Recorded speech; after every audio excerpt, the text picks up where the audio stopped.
Chase, you look different. Do I? We both do. Welcome to the new show. If you missed out on our stream on Monday, the Casual Hour has a fresh coat of paint on top of these. What do they say? Putting lipstick on a pig? Is that the term here? Yes. That is a term. It's a term, one that we might use about our own selves here. But welcome to the new and improved, I guess, Casual Hour. We went through a visual rebranding, along with some of the changes we made in late 2024 and just the formatting of the show. Chase, thank you for your support on this. Absolutely. Thank you for doing almost all of it. You were there in spirit and keeping me on track, which I appreciate. I am going to also say we've had a few things this month. We did our preview. We did kind of our expectations, our resolutions, if you will. And something that I did not call out that I think probably should be said before February gets here. Let's not news outlets say that here is 2025's Balatro like. Let's just not do that. I want that to be stopped right now. And I don't want that to be anything that we have to utter and talk about this year.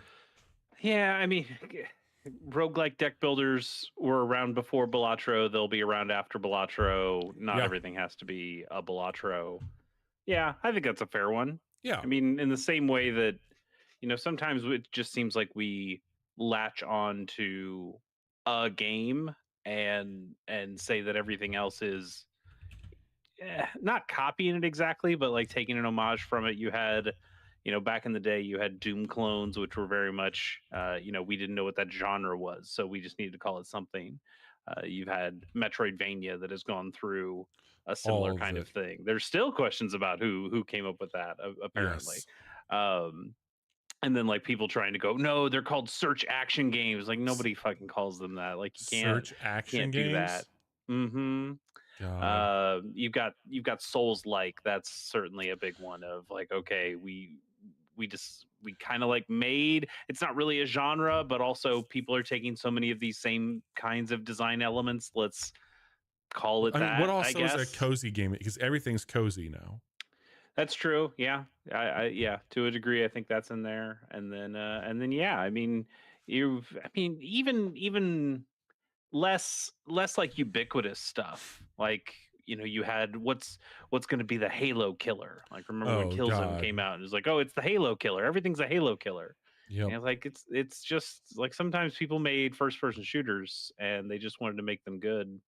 And this is the next Minecraft.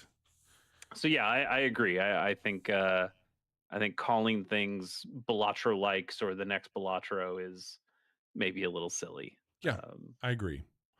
And trust me, we know silly here at the Casual Hour, and well versed on all things silly. Speaking of all things silly, we've got a show for you. We are going to be checking in on Bayonetta 2, Star Wars Outlaws briefly, the Steam RTS Fest, real-time strategy games fest is going on right now, so I've got some stuff to talk about there. And then a game that we played on Monday called Takara Cards. Not a whole lot more to add than the stream can show you on that one. But then we also want to talk, the Switch 2 is here, kind of. We at least have seen it officially from Nintendo, and we have some thoughts on that. So that's our show rundown. We'd love for you to stick around for it. But if you can't stay the whole time, tune back in on Friday morning and you can hear the audio-only version or watch the VOD on YouTube. Chase, you have a game in your pocket that I have to tell you something about. Okay. I bought Dynasty Warriors Origins. Fuck yeah. I returned Dynasty Warriors Origins, not for the reason you're about to think, though. Hear me out. Just give me one quick second. There was one of those key shops online that you can like get like the discounted version of the game. They had the game for like $39. I'm like, you know what? I'm curious enough to spend that money on it and I want to check it out. So I bought it and I waited because the game was out when I bought this. And this website had a very good rating and all those things, but it was like, hey, the Steam key is usually available before launch. And I was like, I'll give it some time. Like a day went by, still didn't have the game yet. And they said, hey, we overcommitted to what we have available. And I'm sorry, but you're not going to get your game essentially. So I have played the demo and I played the opening part of the game. That's as far as I got. So I'm curious to hear if it's worth me pulling the thread of this to go ahead and buy it. But we're up against a few other releases coming now, so I'm thinking my window closed. So the short answer is I don't know. It's really tough to tell with this one. I'll tell you that I am having a fantastic fucking time. And you seem to be in good company. A lot of people seem to be having a fantastic fucking time with it. Yeah, I mean, it seems like Dynasty Warriors fans and non-fans or like people who are unfamiliar with Dynasty Warriors seem to both be enjoying this, which is really muddying the waters a little bit for me when it comes to like recommending it to you. You certainly have seemed to take on somewhat of an interest of Chinese history. This man who has played Black Myth Wukong. I am into it. Folklore, I suppose, not history, but folklore. History in that there were books, ancient books, ancient texts. That's where you lose me. So this is based on, loosely, one of the other great novels of Chinese history, of ancient Chinese history, and that's Romance of the Three Kingdoms. If you've listened to this show for any length of time, you'll know that that's kind of my jam. I read the books for the first time 2 years ago. There is one called Three Kingdoms too, correct? Like a Dynasty Warriors Three Kingdoms, correct? Am I mistaken there? There's nothing specifically called Dynasty Warriors Three Kingdoms. No, that's a miss. That's a miss. That's leaving money on the table. There is. So Koei has another. Yeah. So Koei is the developer publisher for. Or publisher, I guess, for Dynasty Warriors. They have another series that they also publish called Romance of the Three Kingdoms, which is the name of the novel. Maybe that's what I'm thinking of. Those are like turn-based strategy games. Dynasty Warriors games are more action games. And then, there's Total War Three Kingdoms, which is I don't think Koei touched that one at all. Maybe they still published it, but that's the Total War guys. So and also, hey, this ancient book, it is in the public domain, so anybody can make whatever Three Kingdoms stuff. Have they made a Dynasty Warriors horror game yet? That seems to be the trend with public domain. Well, Dynasty Warriors is not in the public domain. Dynasty Warriors is a Koei thing. But if you wanted to make something with Lu Bu in it, you can totally make something with Lu Bu in it. Don't make me Lu Bu it. I will. All right, let's get down to what this is, though. This is Dynasty Warriors Origins. The first Dynasty Warriors. No. Okay. No. In some ways, it's the 10th Dynasty Warriors. Too many Dynasty Warriors. In some ways, it's only the 9th. Who's to because, in Japan, the first Dynasty Warriors was a fighting game. And then the second Dynasty Warriors they called Shin Dynasty Warriors, New Dynasty Warriors, and that was like, okay, let's folks, next Wednesday is going to be a Dynasty Warriors deep dive. I can feel it in my bones. It's coming. We should. I should read 1,200 pages of Chinese history to you. You have a week to get started. Come back this time next week, folks. Yeah, faux Chinese history, but yes. So. The second Dynasty Warriors in Japan was called Shin Dynasty Warriors. That was the start of this kind of a game, the action games with big maps and lots of enemies, not a one-on-one fighting game like the original one was. Now, when they brought it over to America, they said, well, that's Dynasty Warriors 2. That's the second Dynasty Warriors you made. And Japan's like, well, no. I mean, it's like we made that one, but then this is like its own new thing. This is the iPhone 3GS. Understood. Yeah, sure. So it's always one off in Japan versus here. But I think it helps that they just called it Origins, so they've got a way to go.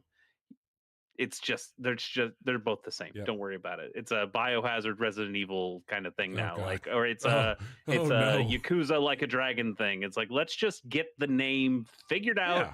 And we never have to deal with this bullshit again. Why'd you wait 10 games to do that? I don't know. So Dynasty Warriors Origins is coming off of Dynasty Warriors 9, which is not a very good game. in my opinion and many people's opinion. So Dynasty Warriors 9 tried to do something new and different by being a big open world and less emphasis on the big flashy cutscenes and more about, you're on your horse and you're going around and you can do whatever you want. The problem was that world was big and dead and empty and boring, and the things that people Just really like dug me. about Dynasty Warriors. Sure, yes. Big and dead The and thing that empty and people really boring. dug about Dynasty Warriors is the flashy stuff, it Yeah. seems. And there wasn't as much of that. The cutscenes, if you will, were just kind of like two people or two or more people sitting on horses talking at each other, not moving at all, like a fucking Bethesda game almost. Oh, And let's not say and things we can't take people are like, back. come on, that's not enough. That's not what we want. So I feel like Origins has gone almost overcorrected into, okay, fuck all that open world bullshit. We're gonna make like the super flashy, really mechanically dense, uh, lots of cutscenes, lots of voice dialogue. We're gonna try to do this the way that it sounds like you guys want to do it, and it sounds from everybody's reactions, that's what we all wanted. I mean, that's what I wanted for Yeah. sure. So this is so much better.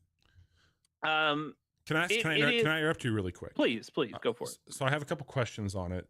My only experience with this formula is in the tune of Hyrule Warriors: Age of Calamity, which totally. I love. Like, that's one of the best games on the Switch, in my opinion.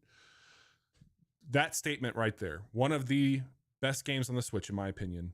Is there enough good credit from that game, you think, to propel me forward into this game? So I would say mechanically, you're going to be right at home. You're going to feel great. You're going to go, this is like, damn, this feels good. Like, what a great feeling game. I would say it feels better than Hyrule Warriors. I think they've found some really cool mechanics in here.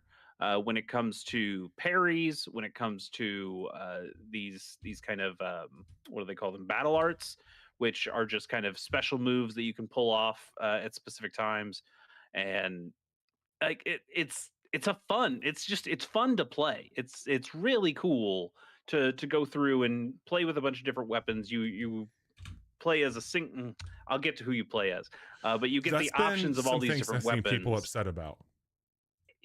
Yeah, upset might be the wrong word, but yeah, it's something I'm slightly grumbling about. But you do have access to all these different weapons that really play.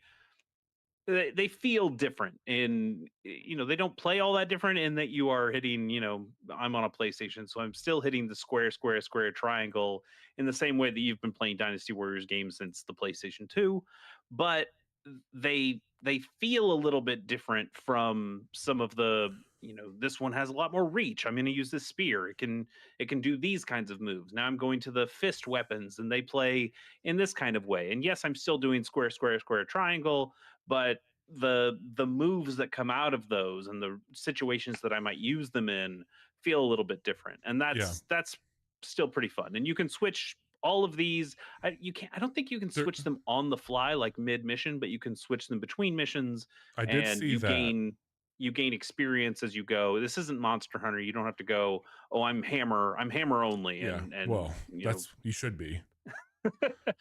You could do that if you wanted to, but the game really does reward you for trying lots of different weapons. And from what I saw, there was like on the character sheet, you have the ability to upgrade those weapons too. So like if you do end up like, hey, I'm maining this or whatever it would be, you're able to find, or is it more crafting those new weapons? So there's no crafting. Thank God. God damn it. I mean, technically you find some stones that you can turn into other things, but that's like a different mechanic. That's not weapons. You can buy new weapons. Yep. You can find weapons sometimes off of fallen enemies, and those can be upgraded weapons. But you also have a weapon proficiency, which is just, it gives you experience for using specific weapons, and it gives you less experience for all the other weapons that you didn't use in a mission. So even if you are maining you're still losing. Normal sword, you're still going to get some spear experience. You're still going to get some fist weapons experience. But if you use the fist weapons, you get more experience in that. So nice. those levels do account towards, or they like all feed into a pool of your character's overall level. And that gets you into some light RPG elements of like these skill panels where you can, unlock with skill points, now, hey, I've got a little extra attack now, or I unlocked this other special move that I can use. And those different panels will open up to give you access to more different skills that you can purchase over the course of the game. Is there, there's no like rock, paper, scissors stuff here, is there? With the weapons? No, not really. That has been the case in some of these, especially like the Fire Emblem Warriors ones. They tried to kind of throw the weapon triangle in there. So hey, I'm using a spear, or I'm using a lance, which is better than a sword in the Fire Emblem games. So if you use those in the Fire Emblem Warriors against a guy who uses a sword, you start to get an advantage by doing that. They had some of that rock, paper, scissors stuff still in some of these Dynasty Warriors games. This one doesn't really have that at all. But it does, I think instead, it does something I feel is more interesting, which is just the whole parry stuff. Yeah, for sure. And it just feels like it just feels more mechanically interesting to me with a single weapon rather than switching to different weapons as you play the game. Like previous Dynasty Warriors games, or even like Warriors Orochi would have you like you play as 3 different characters and you can swap between them at any one time. And so that's if one guy has Hyrule a lance and one guy has a sword, right. So like it could switch them in based on the situation. This, because you're still only really playing as one character, you don't really have the rock, paper, scissors aspect, but it's more that it just feels like a deep, fun, mechanical action game. That was one of the things mechanically I really enjoyed in Hyrule was you could like, so if I was on the map as Link and I saw shit was happening in the like northwest, I could send Zelda up that way. And then I could jump over to Zelda and kind of address what was going on and then route Link to another objective. And by the time Link got there, it would alert you and I'd just be like, cool, I'm gonna switch over, take care of that and come back to this. That here at all or not really? So far, that's not in here. And it's possible that it could come in later in the story where maybe it makes a little bit more sense from a story perspective. Right now, you are kind of just like a grunt or like some other guy in somebody's army. So you're not really making strategic decisions too much yourself. But no, so far I haven't found any way to send a guy over somewhere. It's more that I get into one of these battle preparations and somebody says, hey, I'm going to be doing this and this guy's going to be going over here and you can kind of do what you choose. You can come with either of us. Or you can take a different path if you want to. Just, we trust you to do whatever it is you want to do. And it'll generally be fine, depending on what difficulty you put it on. These games can get really hard if you up the difficulty enough. I've been playing on a pretty low difficulty because I just like experiencing these games, especially story wise. I don't really want to replay these missions at all if I don't have to. They're not really a turn your brain off though type game, correct? It can be. It can be. If you play this on the weakest difficulty, it can absolutely be a turn your brain off. I'm just hitting square a bunch and then I'm hitting triangle. But it also, similar to a Bayonetta 2, which I've also been playing recently, like there is more mechanical depth there if you want to go looking for it. And if you play on higher difficulties, it might demand a little bit more of that from you, especially when it comes to parries or perfect evades or counter kind of moves that you can do. But if you're playing normally, being able to access those things in lower difficulties still just makes for a more fun experience. Like it feels like you're doing a lot of cool shit, even if I could probably just be hitting square through a bunch of this and it would be fun for sure. So are you at a point, like really quick, just for those who are listening, could you tell me what your favorite one of these is or was? My first Dynasty Warriors was Dynasty Warriors 3 on the PlayStation 2. And there's still a part of me that thinks that is the best one of these. Is that shared or just your sentiment? I think a lot of people like Dynasty Warriors 3, but there's a certain nostalgia to that one. There's a it's because the cutscenes were over the top and the voice acting was so bad it's good. Sure. Some really memorable moment stuff that happens in 3 where further down the line, I'm not going to say they got more grounded because there's certainly still a lot of dumb magic-y bullshit in Dynasty Warriors, which is fantastic. That's the stuff you love. But it got, hey, we're pushing more polygons, we're trying to get more guys on the screen. We're trying to do all these different things, and sometimes it was like that's more than I wanted to. Dynasty Warriors 3, I could ride an elephant, and that was pretty fucking cool.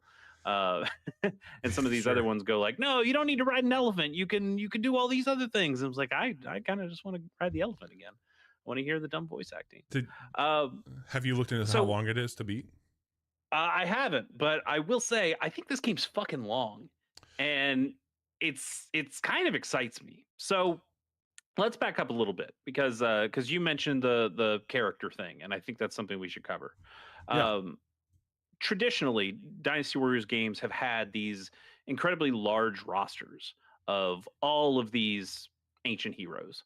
And you could pick, in different games, like Dynasty Warriors 3, they just had like a big ring of all these characters, and you could play as any of them, and they would each have their own individual stories, and you'd play through a handful of missions with each and get a story campaign, and you'd see it through. You can kind of like take alternate histories because I'm playing as this guy who historically died pretty early in the Three Kingdoms era, but I'm playing as him, so I'm gonna take him further, and we're gonna change the way some of these battles worked. And hey, yeah, and that's the story for this guy. And that's another reason I like Dynasty Warriors 3 a lot, because Sure. then there was an era where Dynasty Warriors said, okay, there's three kingdoms, right? So we're going to let you play as, instead of having like a campaign for every individual character, we'll have a campaign for each kingdom, and then we'll give you options on who to play as in each battle of that kingdom. But you're still, I'm going with the Shu kingdom, and I've got Right. Shu battle 1, Shu battle 2, Shu battle 3, and I've got options of who I can play in those. But you know we only made 3 storylines instead of 50, which makes sense to me. That's unsustainable. And then other Dynasty Wars would go like, we know Lu Bu's like a really popular guy, and he's not really one of the 3 kingdoms, so here's like a 4th campaign that's like the Lu Bu campaign if you want to do Lu Bu. So they had some of that stuff. In this one, you play as an original character, Yeah. Ziluan, and he's got amnesia, and he's part of this group called They the always do. Guardians of Peace. Yeah. They always do. And like the Guardians of Peace is not a real thing from the book or from history to my knowledge. So it's all just kind of made up bullshit. And yes, he has amnesia, so it's just kind of like a self-insert character. You can throw him in, and the idea is that you just get to kind of experience the Three Kingdoms era through this guy. And from what I've been told or led to believe, you get to make some decisions on which of the 3 kingdoms you want to align with, or where you want to Okay. go with that story. And almost kind of like a Fire Emblem Three Houses sort of way, where oh, I'm going to go see what happens with that, and now I can go back and I can go see, oh, what happens if I went with the Shu kingdom, or what happens if I went to the Wu kingdom instead. I think that's where it's going to go. I haven't gotten to that part yet, which gets back to your point about this game just being really fucking long. Yeah. And I'll give you an example here. In Dynasty Warriors 3, there's a very famous battle that mostly kicks off all of the Three Kingdoms games, and it is the Battle of the Yellow Turbans. It was a peasant revolt that happened. Some people were pissed off with the government. This kind of sage dude named Zhang Xiao came in and said, we're all gonna fuck those guys up. And so you had all of these peasants come together, and they wore yellow like bandana kind of things, and they were called the Yellow Turbans.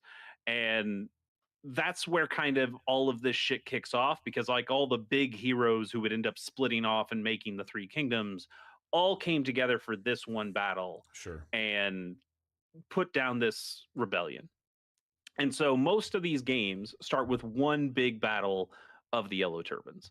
And when you finish that battle, the Yellow Turbans are done. And then you move on to the next thing, which is usually Dong Zhuo. And then after that, okay, now it's time for the Three Kingdoms.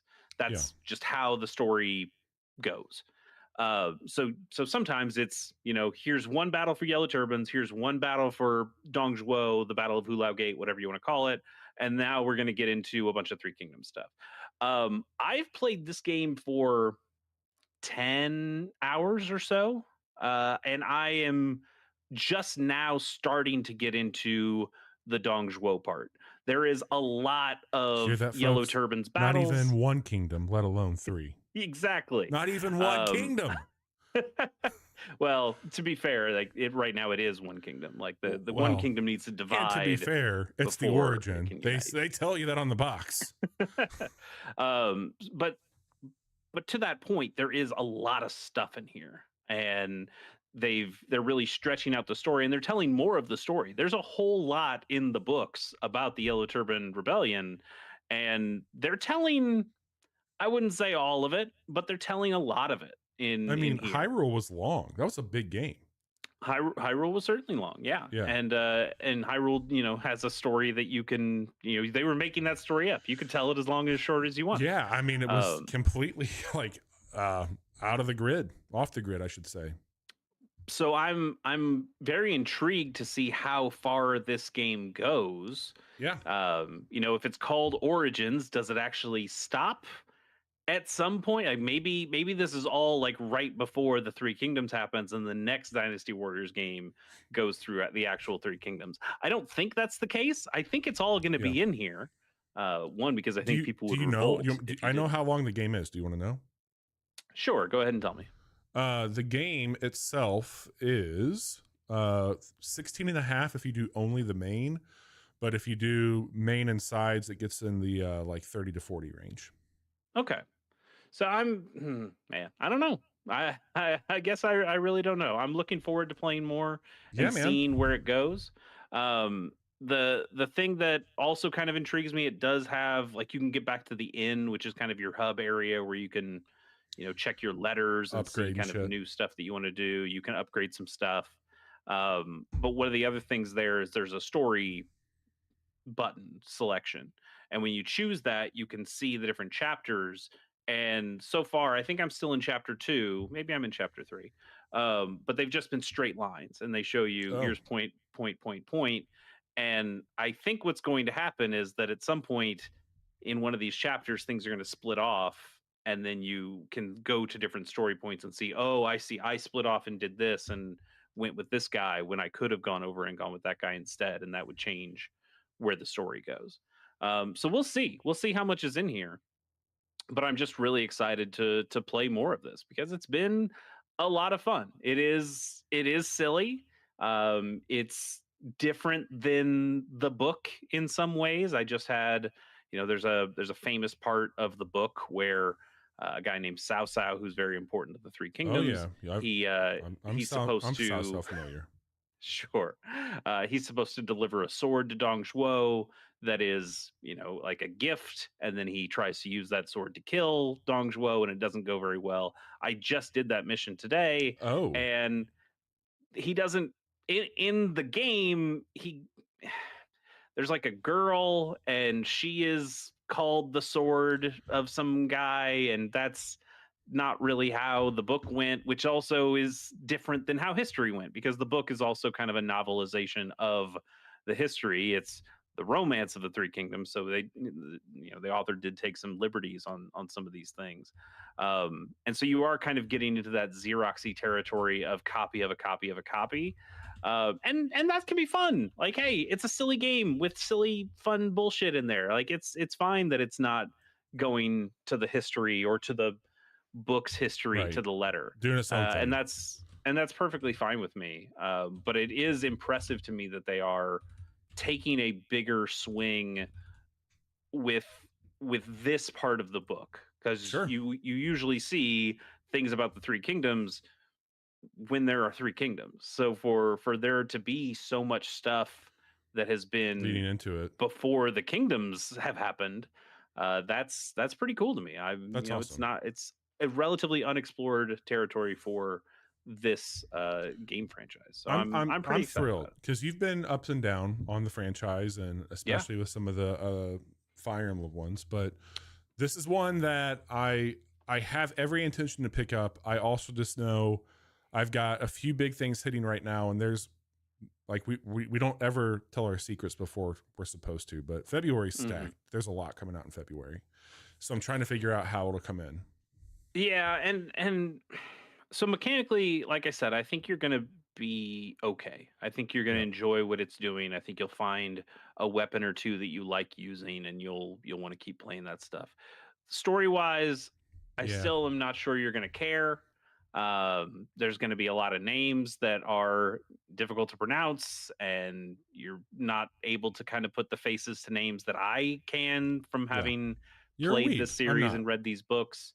Um, the voice acting, the English voice acting at the very least, is fine. Okay. I wish it was worse because then it would be funnier, which is like the Dynasty Warriors I remember. But it's fine. It's not great, but Sure. it's fine. Um, so there's some things that I'm not sure are going to grab you. Okay.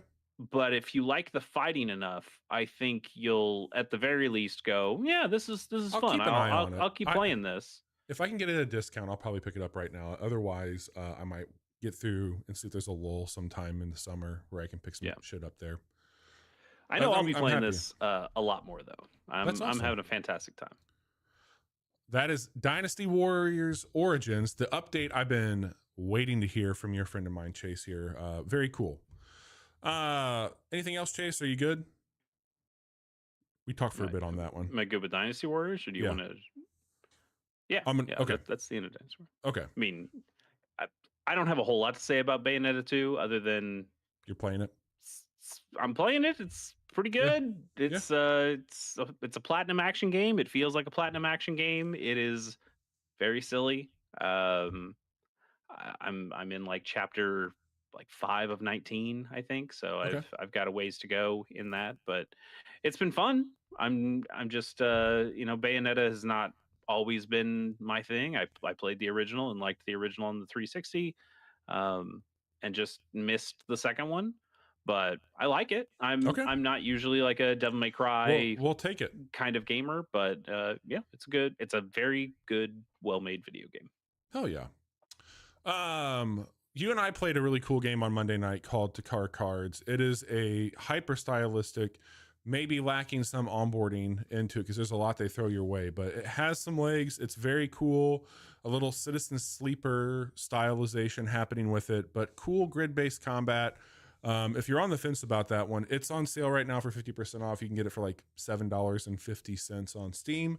It just hit 1.0.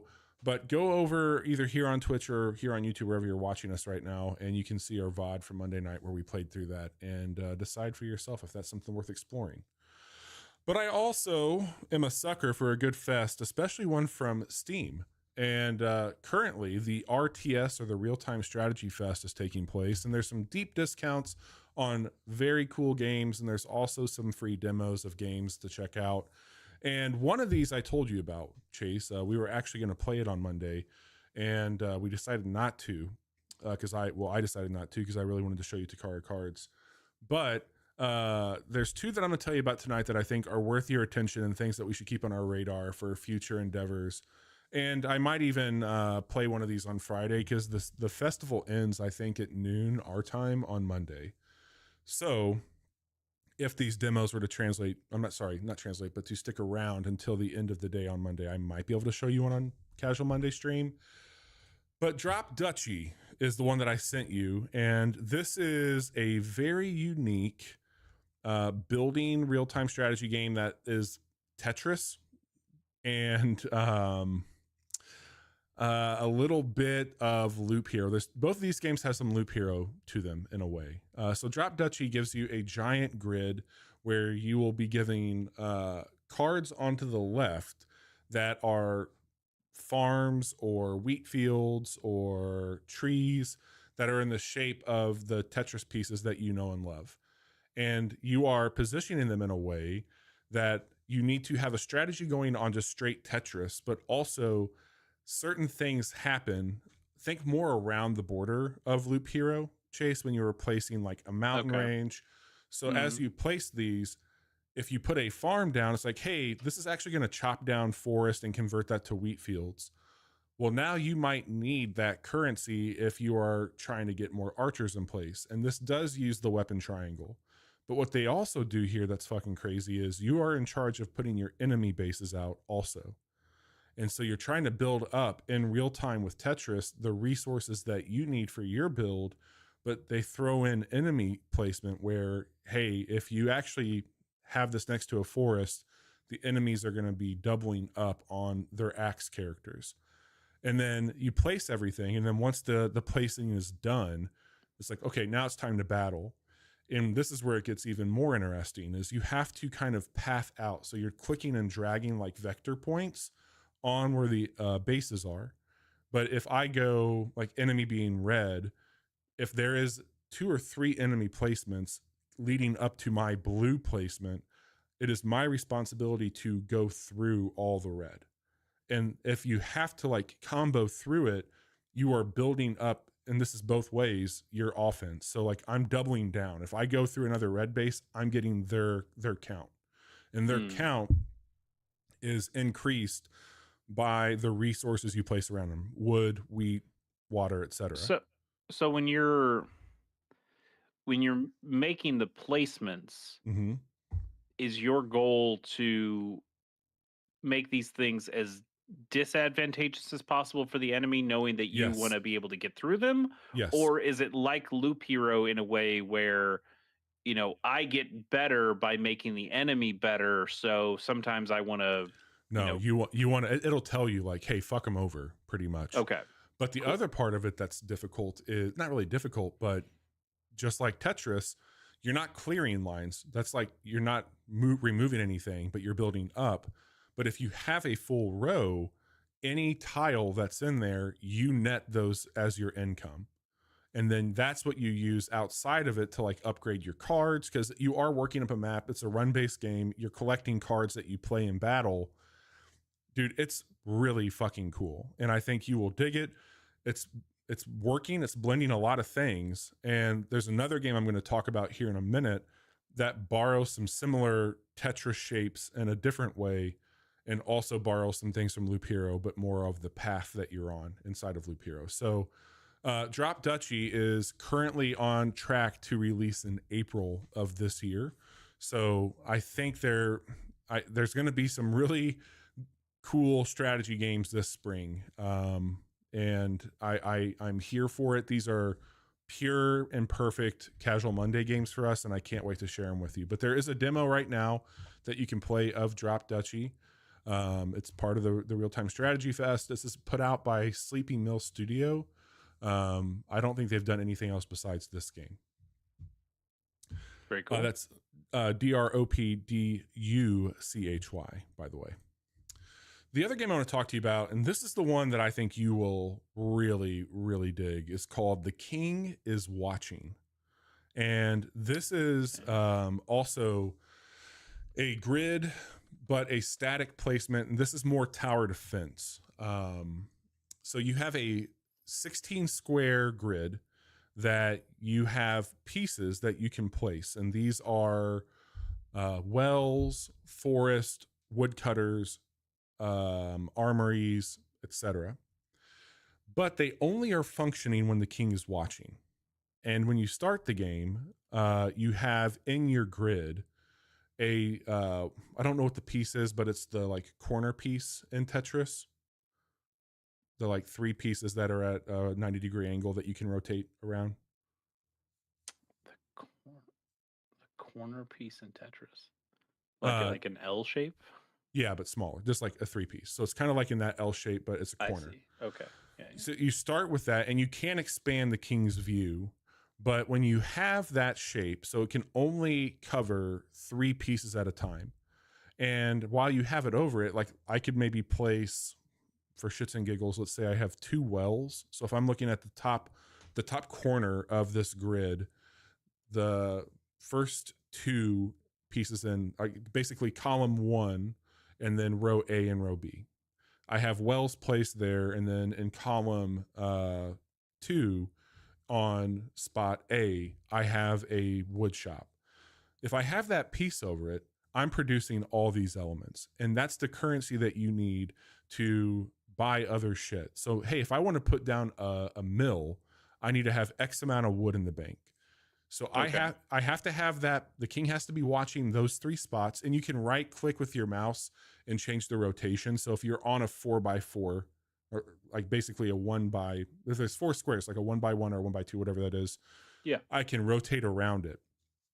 Where it gets tricky is in like Loop Hero, there's a persistent timer going, and there are markers on that timer where you're going to be invaded.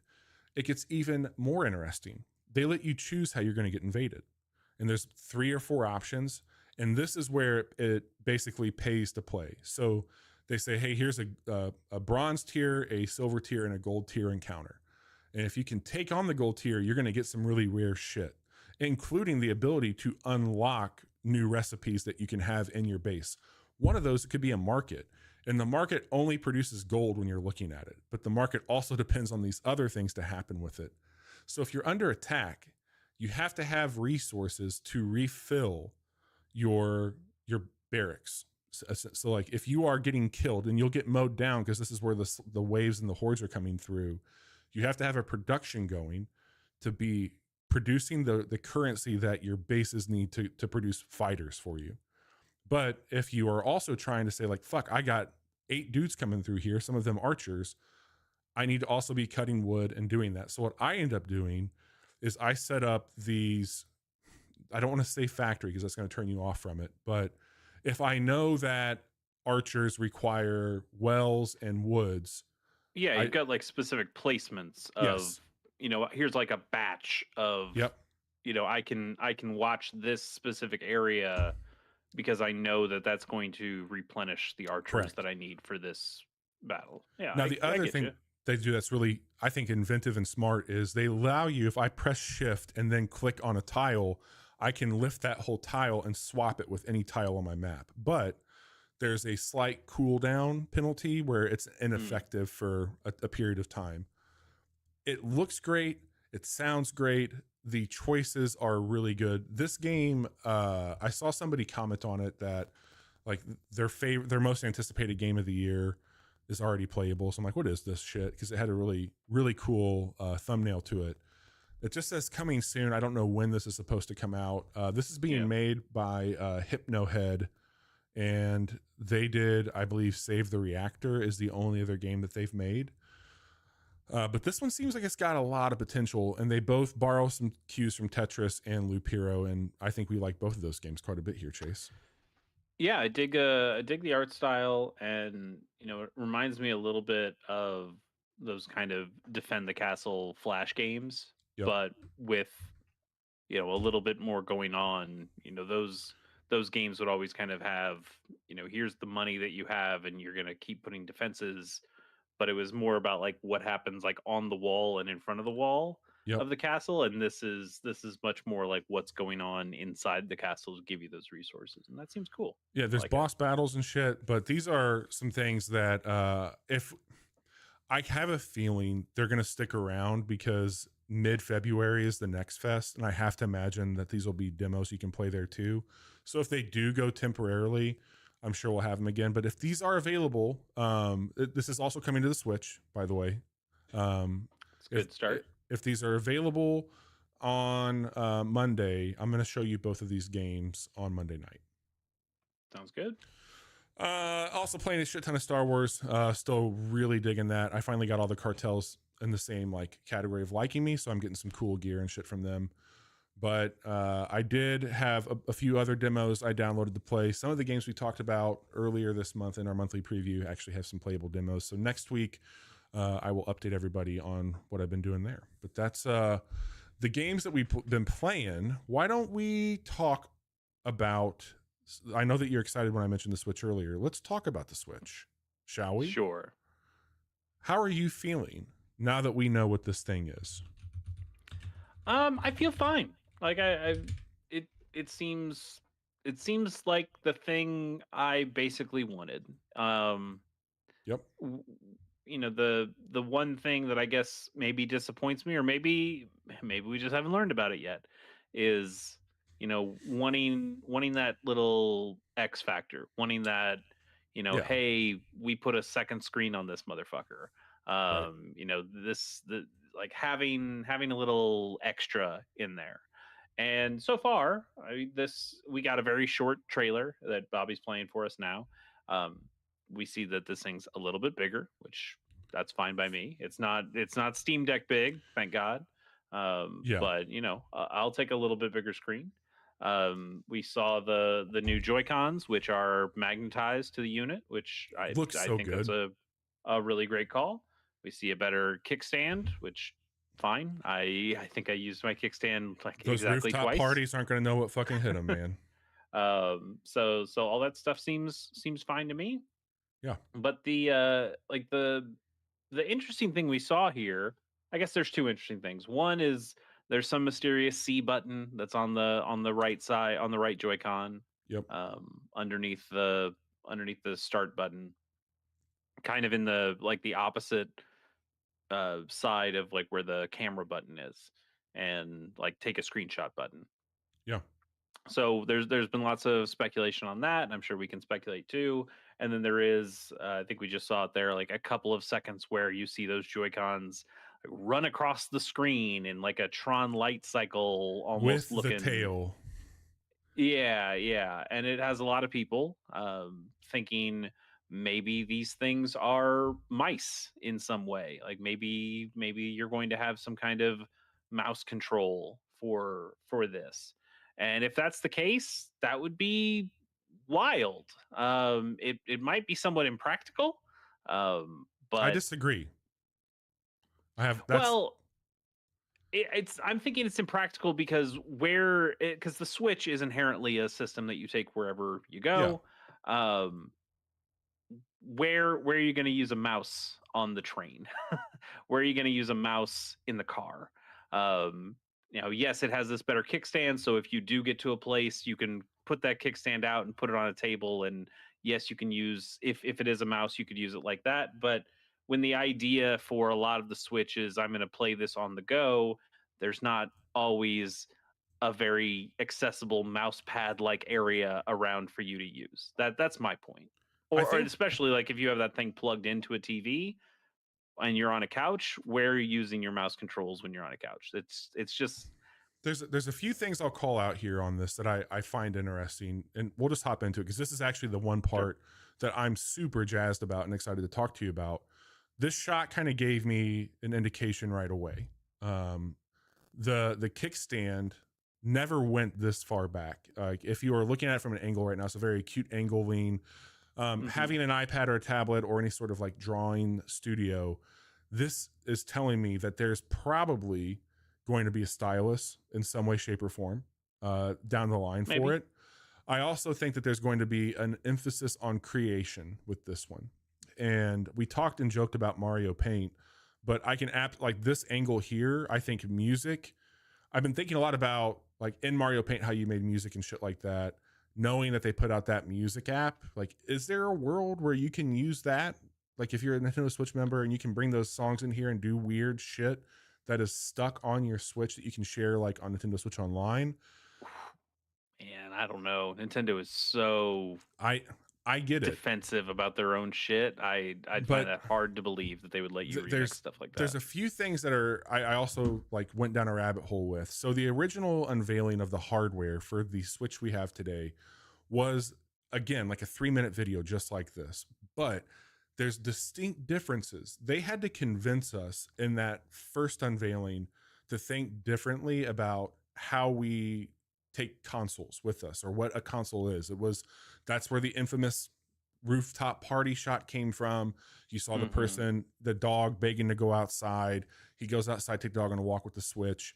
It was all a vibe. It was all about this is what the Switch can do and can go to. And here, this is now showing you more like a very Apple-esque unveiling of, and Yeah. Hear me No, out I mean here. the trailer does have an Apple feel to it in the way that Apple would show hardware. Yeah. And the thing that I feel is happening right now, and what actually has me incredibly excited about this, the Switch was literally that. It was a switch on how you thought about a console. It spiraled, and everybody now is trying to make a handheld. And Nintendo pioneered this path of a hybrid. And one of the things that has always been out there between console players and PC players has been like the input. And the Lenovo Go came out last year or the year before, and it was the one PC handheld that looked like the Switch. But the thing they had was the kickstand would kind of, I think it was the kickstand, but a part came off that had Joy-Con like handles, and then you put it on there and it looked like a gun handle. And you would literally just be kind of nunchucking it like the Switch, where you would have this thing on the tabletop and you would move it around and that would be your aim. Nintendo has been pushing the gyroscope. They've been using the Switch to aim and do all kinds of crazy shit, especially in Splatoon. But I can see a reality where my left hand is holding the Joy-Con. I'm able to move my character around, and the other one could be an input. And while it might not be practical, they had all those options. You could play you could play that way, kind of hands in your lap, holding the Joy-Cons in both hands.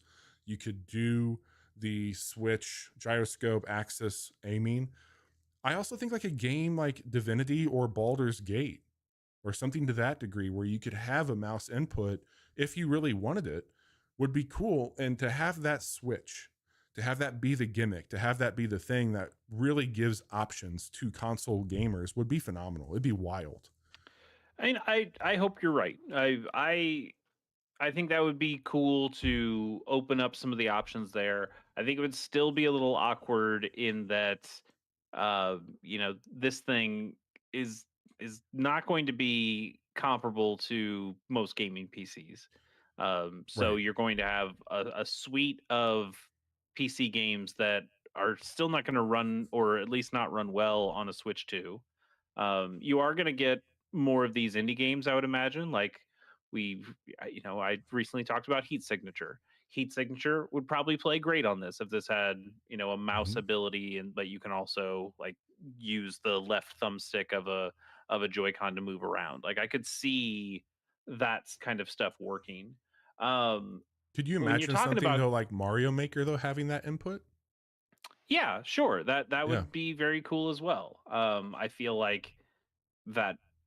like they missed the boat on that. I don't know if you make a Mario Maker 3 that people are as excited as they were for Mario Maker 1, and Yeah. to a lesser degree 2.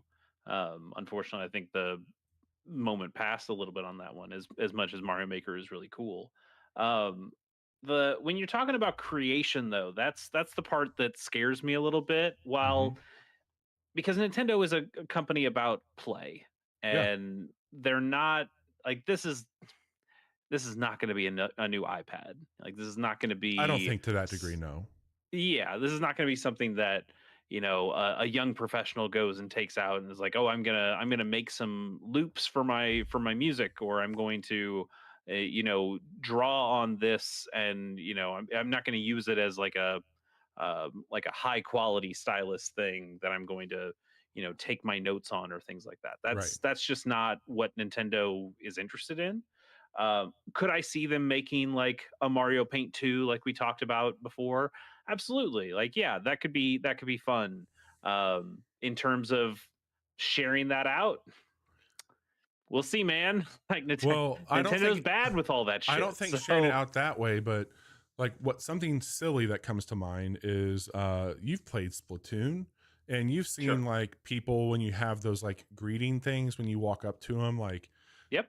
people go ape shit with that. Like having the ability to like use a mouse type input where you're just like moving this around to do something to that degree. Yeah, or like PictoChat on the Yeah. DS. Like people found ways of using those things in very creative and fun ways, and I could see that being expanded upon. But if the idea is like somebody is going to use this for, nobody's going to use this for video editing or something like that, which No, because but Nintendo's just not interested in that not kind of not a anything to thing. that degree. I think that Yeah. there's I for those of you who are listening, we've got it freeze framed right now. The what you used to put on for the bumper with the Joy-Con that had the strap, it props this thing up and gives it a glide. And watching this, the way that they have them kind of elegantly sliding across the tabletop here, I could easily see like in a 1-2 switch scenario, something like air hockey.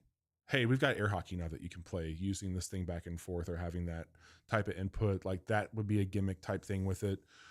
But I am incredibly excited about, here we are like thinking we were going to get just more Switch, which we did.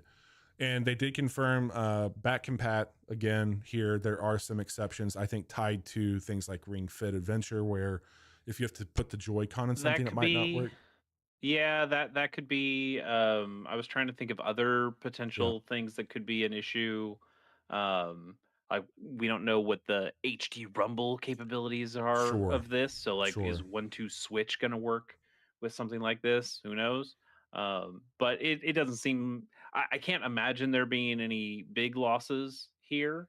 In terms of compatibility, I would imagine that just most Switch games probably work. I wonder how the cloud service stuff, if that's going to potentially be an issue with this, of like the Resident Evil that you can only play on the cloud version. I mean, I don't know if there's a reason why that wouldn't work, but maybe they'll just make it, because this is on par like with PlayStation 4 Pro, so maybe they make it like controls should run natively now. You don't need the cloud for that, but they did show off they'd still have to like build a version for that, though. You can't just take the version that's there and say, oh, we just took the cloud part out. Yeah, of course. They did show a game, though. Well, they showed concepts of a game. They showed ideas of a game. They showed pain. They showed what is almost assuredly the next Mario Kart. Yes. And look, if that is the safest, like people who are saying that this is safe, it's smart. Like everybody loves that. It's a great game. Why wouldn't you put something that allows you to immediately out of the box take those Joy-Cons off and put like, hey, we can both play this. Here you go. Boom. Right out of the gate. You've got a perfect scenario there. And I think it might even play into some of the proof of concept. Maybe that it's not a pack-in by any stretch, but that might be the feature piece that they give us. Mario Kart. I would have to imagine there would be a bundle at some point in the same way that they've bundled games in the past. Maybe not on day one. I don't know, but yeah, like Mario Kart makes so much fucking sense. Like it's their best. Do you know how the excited best-selling game they got? Like that's going to be locked in Fridays for us for a bit. I hope for sure. Yeah, it's such a perfect game. I don't think, have they had one at launch before? I don't think there's ever been a Mario Kart at launch. And boy howdy, like the one that like we talked about this. Mario Kart 8 Deluxe has been, I think, the #1 seller on the Switch since it came out there, correct? I'm almost positive, yeah. Yeah. If you it's such a sure bet, and it makes a whole lot of sense. And also I think it gives them an opportunity to show what's different.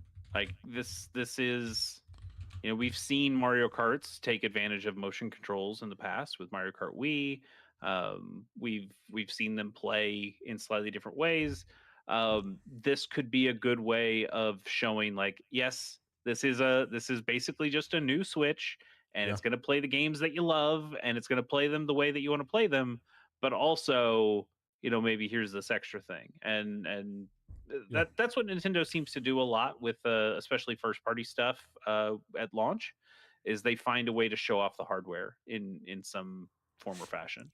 And this might be a way of showing us, you know, here's a thing that you're familiar with, and here's how we're going to kind of turn it upside down or undercut it in some way. Do you think so? The other rumor is there's a new 3D Mario sometime this year, and then we know that there's a new Pokemon.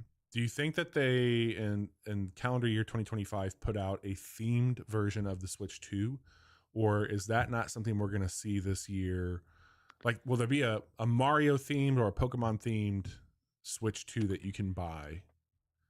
Man, I can't imagine they would, because I imagine most of this year, because this thing's not coming out for, you know, another handful of months. Yeah. And I you know, if it's anything like the last Switch or the last any other Nintendo console, there's going to be, you know, a good half a year where it's going to be hard to get your hands on this thing, because they are just need to keep building out supply.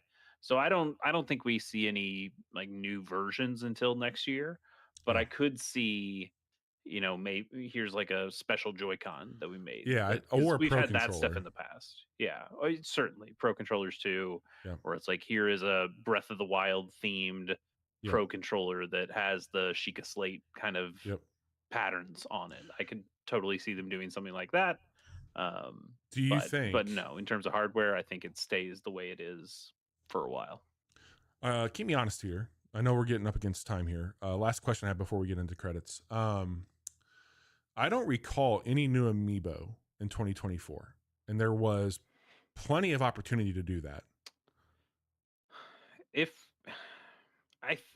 I think there were, I just don't think they care to market them as much anymore. I know they finished out. Actually, did they finish out the Smash Brothers one? I think they've. I think they've got all the Smash Brothers characters actually out. Yeah. Because Sora would have been the last one, right? So I think the Sora amiibo came out. I don't know. Do you think that amiibo support will be on Bayonetta 2 has amiibo support. Yeah. Like it actually has decent amiibo support. There's ways of getting like Princess Peach and Samus costumes for Bayonetta in there. But there's also there's some that just go that at least reference like, oh, here's like a care package from Hyrule, and it gives you just some regular items, but it does at least reference that you put your Link amiibo on this. So we're gonna give you, we're gonna give you a little letter that says it came from Hyrule. And then I put on, my Pac-Man one, and it goes, I don't know, here's some shit. I don't know what that one is, but it's an amiibo, all right. I think there were 2 new ones last year from what I just read. I don't know what they were though, but okay. The Switch 2, there's going to be more to come on that. I believe April 2nd. That happens to line up, Chase, on a Wednesday, which means that we will have a very Switch 2 heavy episode in just a few months where we'll know price, release date, launch features, all that will be done. But I think this one, the leaks and rumors were pretty on the nose for what this thing ended up being, and I'm not mad about it. Yeah, I mean, the only other question is, what does that C button do? Do you have any thoughts? It's not capture. We know that much. Right. The only thing I could think of is there would be something where maybe holding that down and then using something like the gyroscope on it, like trigger something where like, because the C used to be for look, if I'm not mistaken, like that was the camera. Yeah. It's like, yeah. So maybe if I hold that down, C button, C stick, yeah, like that could be the movement piece. Is I don't know, like because you're the only other thing I can think of is calibrate. Like if this was a mouse, you have to find some way to like click this button to calibrate the mouse in some way to go, okay, here's where center is. Here's where the center of the screen. That's a good point. I could see that being a thing. Yeah. But yeah, traditionally, if they call something a C button, it's because it has something to do with the camera. So that's also possible. I don't know. Yeah. We'll see. Yeah. It's super exciting. It's great. I'm glad that we know for sure from Nintendo that was kind of an ask for a bit, but we'll keep you up to date on it. We promise you that much. Let me run you through what we've got going on this week. If you are new to the show, my name is Bobby. That is Chase. We are the Casual Hour, and we are online 3 days a week. Monday, Wednesday, Friday at 9 p.m. Wednesday night, where we're at tonight, we record our podcast live. If you want to find out more about what we do, you can go to @thecasualhour or thecasualhour.com. But you can also hear our podcast only on Friday mornings if you choose to do so. But we also do Casual Mondays, which is more focused on turn-based strategy deck builders, but we play whatever the fuck we want when we want. But for the most part, we kind of hover around those types of games. And Friday is usually a grab bag, solo streams with me. Sometimes I have a friend pop by. Sometimes we do community streams like Mario Kart. But I played Hyper Light Breaker last week. I'm thinking about going back to that. But there are a few demos I got that could be a cool thing to share with you all as well. So I'll be hanging out tomorrow night, or Friday night at 9 p.m. Central. You can follow along with all the stuff that we do here on the show right there in chat. If you want to follow along with what I do on the internet, I can be found in those places. And as far as Chase goes, here's where you can find him. And why don't you tell everybody what you've been up to? Yeah, I forgot to post about it today because I was in meetings all afternoon, so I'll have to do it tomorrow. But there's a new Chase K Plays out. Go play a Star War, where I'm playing through Star Wars Battlefront, the original Star Wars Battlefront. The one and that's been all right. That's been all right. Looking forward to playing a different Star Wars game, Battlefront 2 at least, and see if that's any better. But it's still been fun to play around in that game and talk about some Star Wars stuff. So go check that out. And then I've got another podcast that I do with our good friend of the show, Pierce Bourchain. It's called Pilot Program, where Pierce and I watch the first episodes of every television show ever made. Our next episode is actually recording tomorrow as we're recording this. And that's going to be on Aim for the Top Gunbuster, one of the best anime of all time, if you ask me. And we'll see how Pierce reacts to it. It's his first time seeing it, so it'll be a good time. And we know what we're going to be doing next. We'll announce it when we put out that episode. And I imagine that show probably gets edited and posted maybe this weekend if I'm not lazy. So look for that. Shows.acast.com/pilot program. Go check out all the old episodes that we did too, because there's lots of good ones out there. There's a episode on Fallout that Bobby was on. So I was there for the Falling Out. There's God, that's, you know what? That's almost a little too perfect considering the other people that were on that. Yep, episode. I'm with you there. Chase, this has been fun. Thanks for the update on Dynasty Warriors Origins. I will pick that up eventually, but I'm looking forward to hearing more on it.